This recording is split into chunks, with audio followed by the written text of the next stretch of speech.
Si Pangulong Marcos mga kabrigada, biyahe papuntang Cambodia ngayong linggo.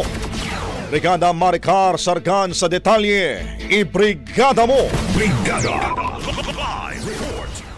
Babiyahe sina Pangulong Ferdinand Marcos Jr. at First Lady Luisa Araneta Marcos sa Cambodia mula September 7 hanggang 9 para sa isang state visit bilang tugon sa imbitasyon ni Kong Norodom Sihamoni. Sa kanyang pagbisita, makikipagpulong ang Pangulo kay Prime Minister Han Manet upang talakayin ang pagpapalawak ng kooperasyon laban sa transnational crimes, pagpapalakas ng connectivity at pagtutulungan sa larangan ng agrikultura, edukasyon, turismo at kultura.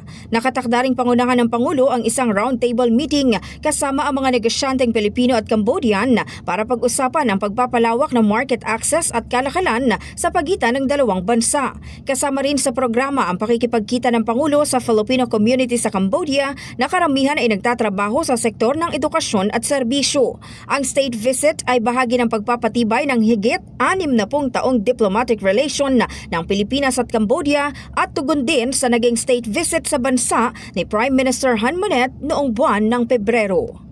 In the heart of changing lives, ako si Brigada Maricar Sargan ng 105.1 Brigada News FM Manila, The Music and News Authority. Brigada Balita Nationwide. Ang bahaging ito ay hatid sa atin ng Fast Relax. Tanggal ang sakit, ora mismo.